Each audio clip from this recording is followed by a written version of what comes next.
let's talk about a group of vegetables that have earned an almost mythical reputation for being healthy: tomatoes, peppers, and eggplants. On the surface, they look like nature's perfect gift, colorful, versatile, loaded with vitamins, and recommended on countless diet charts.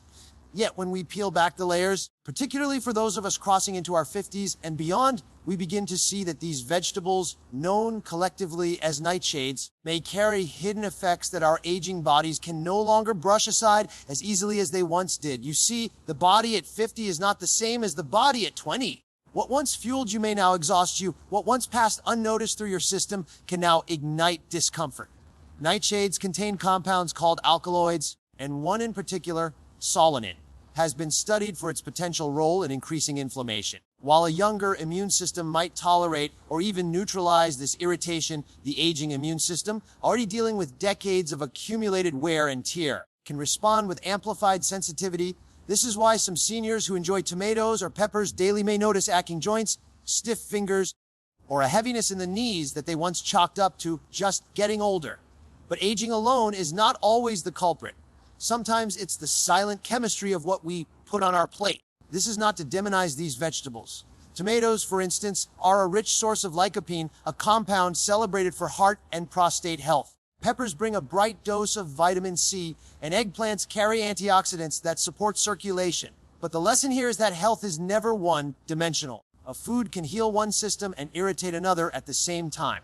That paradox is where wisdom comes in, especially the wisdom we need after 50. Because at this stage of life, health is not about following blanket rules. It's about cultivating awareness of how your body responds uniquely to what you eat. Think of inflammation like a slow, burning fire. You may not notice the first few sparks, but over time it weakens your joints, clouds your energy, and accelerates the conditions we often associate with aging. For someone sensitive to nightshades, each bite of tomato soup or roasted peppers may be feeding that fire without them realizing it. And when they stop, when they experiment with a few weeks of avoidance, they suddenly notice their hands don't ache as much in the morning, their knees allow them to walk farther, or their digestion feels smoother. This is not coincidence. It's biology revealing itself in real time. There is also a deeper psychological layer to this. We live in a culture that glorifies certain foods as universally good or bad. We are told that eating vegetables is always the answer, that cutting meat is always the solution, or that a colorful plate is always a sign of health. But true wellness is far more personal. What nourishes one person may undermine another. The danger of nightshades for seniors is not that they are inherently poisonous, but that they remind us to look beyond the slogans and diet charts and pay attention to the quiet signals of our own body. And that requires humility. It takes humility to say, even though everyone says tomatoes are healthy, they may not be healthy for me right now. That shift in mindset is powerful because it transforms health from a generic program into a deeply personal journey. When you accept that your body is not a carbon copy of someone else's, you begin to see food not just as fuel, but as a dialogue. Every bite is a message, every symptom is feedback, and every meal is an opportunity to listen more closely. So what should you do if you suspect nightshades are sabotaging your health? Don't panic, and don't feel you must cut them forever. Try an experiment. Give yourself 2 or 3 weeks without tomatoes, peppers, eggplants, or even white potatoes, which also belong to this family. Pay attention not only to pain and stiffness, but also to your digestion, your sleep, even your mental clarity. Then reintroduce them slowly and notice what changes. If you feel better without them, your body has spoken. If you feel the same, then these vegetables may still serve you well. Either way, you have gained valuable insight into your own biology. It's empowering when you realize that you can adjust your diet not based on trends or fears, but based on evidence gathered from your own life. That is true preventive medicine. And that is why this conversation about nightshades is bigger than just tomatoes and peppers. It's about reclaiming control over your health at a stage of life when many feel they are losing it. The secret, then, is not to blindly avoid certain foods, but to become your own careful observer. When you treat your plate like an experiment, you transform meals into a form of medicine. And in that process, you stop being a passive recipient of aging and start becoming an active architect of longevity. So the next time you reach for that bowl of pasta topped with tomato sauce or that roasted eggplant dish, ask yourself is this nourishing me, or is this quietly working against me? That single question could change not just your dinner, but your entire experience of aging. And if you carry only one thought with you tonight, let it be this: your health is not written in stone. It is written in the choices you make every single day, even in something as ordinary as the vegetables on your plate. When we talk about vegetables that may quietly work against the health of seniors, few are as deceptively tricky as those rich in oxalates, spinach, beets, and even Swiss chard. These leafy greens and root vegetables have long been held up as symbols of strength and vitality. Generations of parents told their children to eat spinach for strong muscles, and the vibrant colors of beets are often associated with healthy antioxidants. But as with many things in nutrition, the story isn't so simple, especially once you pass 50 and your body begins to process minerals differently. Oxalates are naturally occurring compounds found in certain plants. In moderation, the body can handle them with little trouble. But as we age, kidney function often becomes less efficient, calcium absorption shifts, and the gut microbiome, the community of bacteria that help us digest food, can lose some of its balance.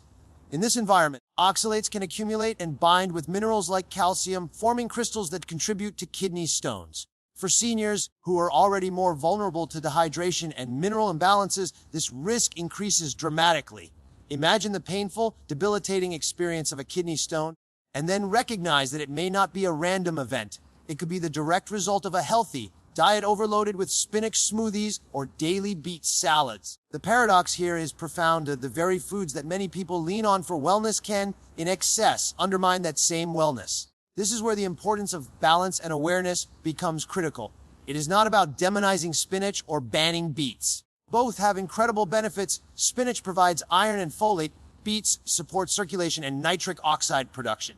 But the truth is that more is not always better. Seniors often fall into the trap of thinking that doubling down on superfoods will double their health benefits, when in reality, it can tip the scale in the opposite direction. The psychological lesson embedded in this is worth pausing on. Human beings crave certainty. We want to label foods as good or bad so that we can follow a simple formula for health. But life, and especially health after 50, is rarely that black and white. Spinach is neither an angel nor a villain. It is a complex food, and its impact depends on the body it enters, the context of the overall diet, and the specific needs of the person eating it. True wisdom in nutrition comes not from absolutism, but from nuance. And nuance is what protects seniors from falling into cycles of unintentional harm. There is also a more subtle dimension at play. Foods rich in oxalates not only increase the risk of kidney stones, but can also contribute to bone weakening when eaten in excess. This is because oxalates bind to calcium, preventing the body from absorbing it effectively. For seniors, bone density is already in decline, and fractures from even minor falls can be life-altering. The irony is striking. A plate full of spinach, meant to strengthen the body, may actually rob it of the very mineral it needs to stand tall and steady. This is where moderation, preparation, and mindfulness become practical tools. Cooking methods, for example, make a difference. Boiling spinach and discarding the water can lower its oxalate content significantly. Pairing oxalate-rich foods with calcium-rich foods, such as a sprinkle of cheese or a side of yogurt, can reduce the binding effect in the gut and spare your bones. And perhaps most importantly, rotating your greens, choosing kale one day, romaine another, arugula the next, prevents overexposure to oxalates while still giving your body the full spectrum of plant-based nutrition it needs. But beyond the science and the cooking techniques, there's a bigger point here about how we think about food and aging. At this stage of life, health is not just about preventing disease, it's about preserving independence, energy, and clarity.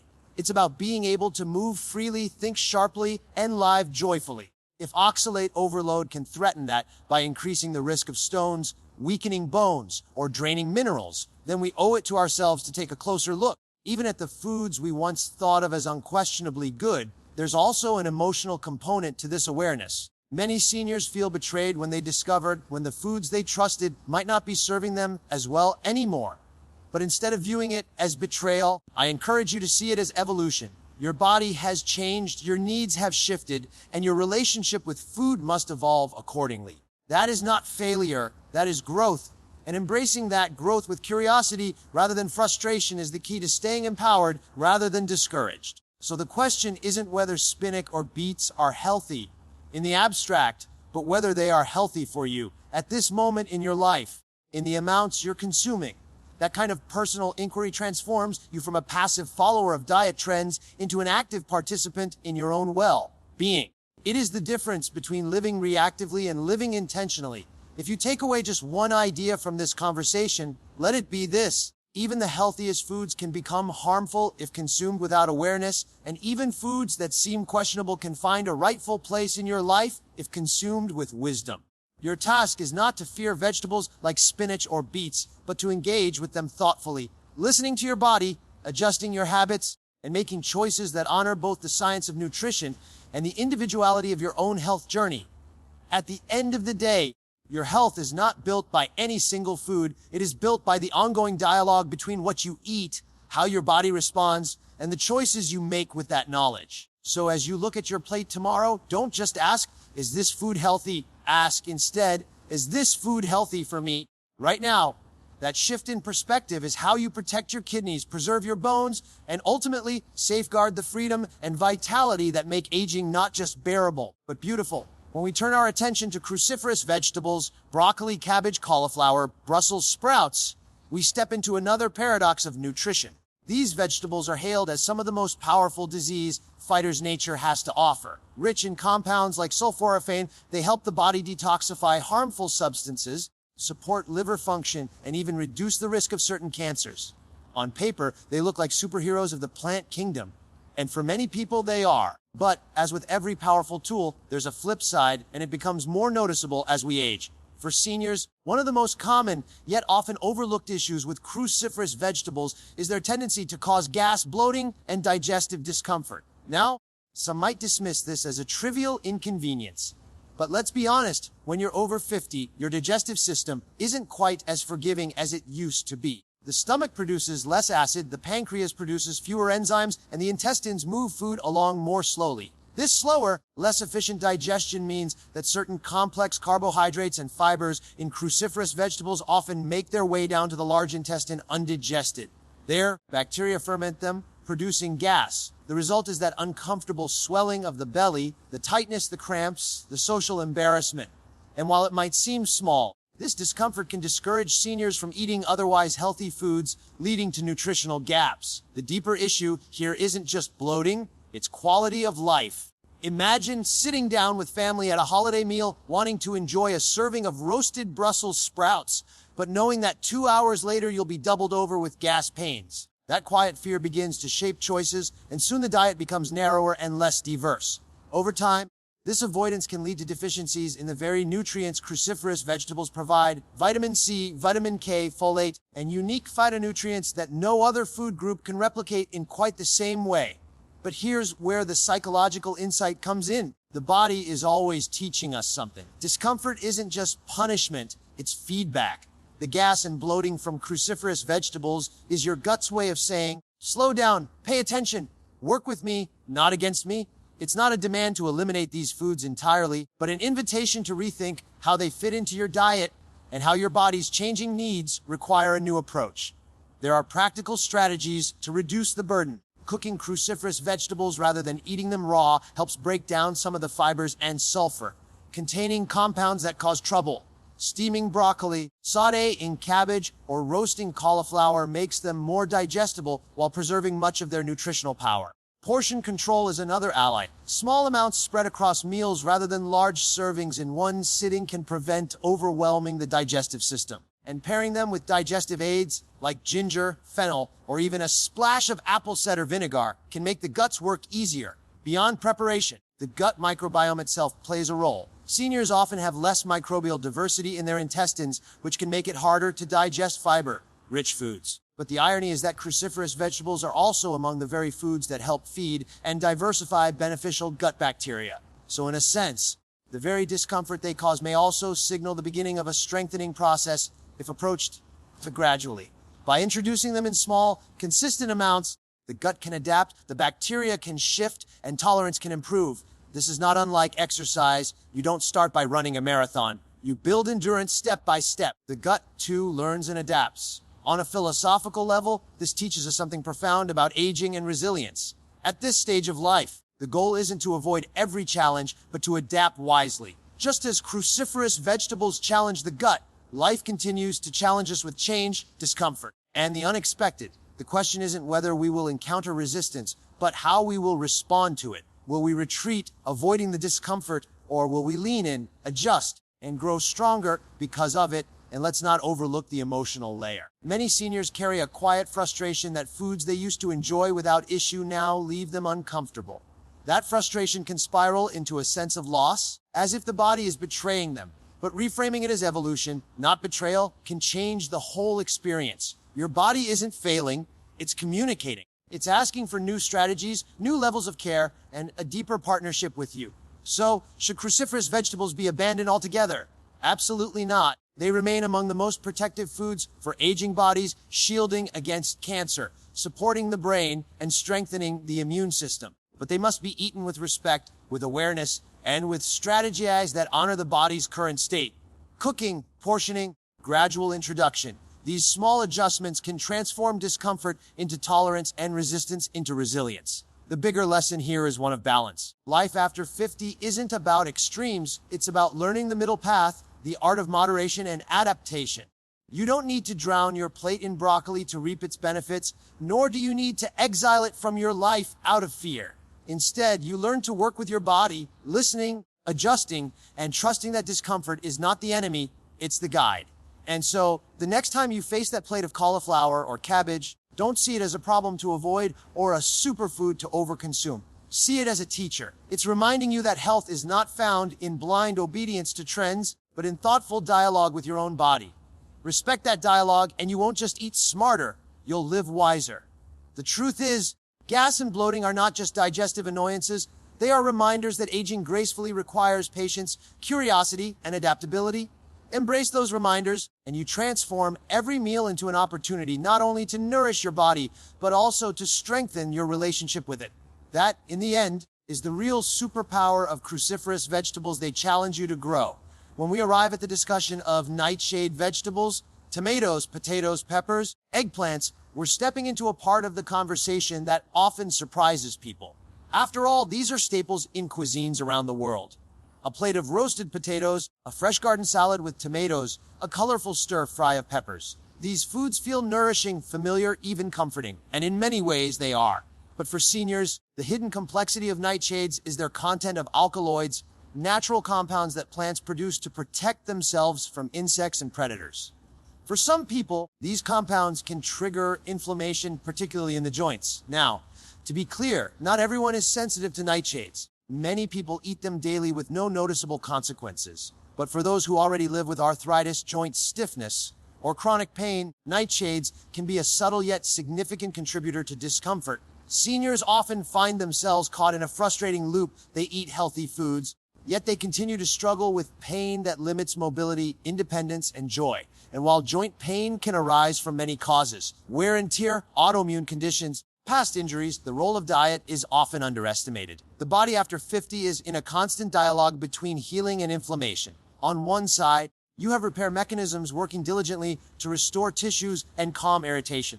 On the other, you have triggers, stress, toxins, processed foods, and yes, sometimes even certain vegetables that spark inflammatory cascades. The alkaloids in nightshades, particularly solanine in potatoes, can irritate the lining of the gut in sensitive individuals. This irritation can translate into systemic inflammation, where immune signals ripple outward, reaching the joints and amplifying pain.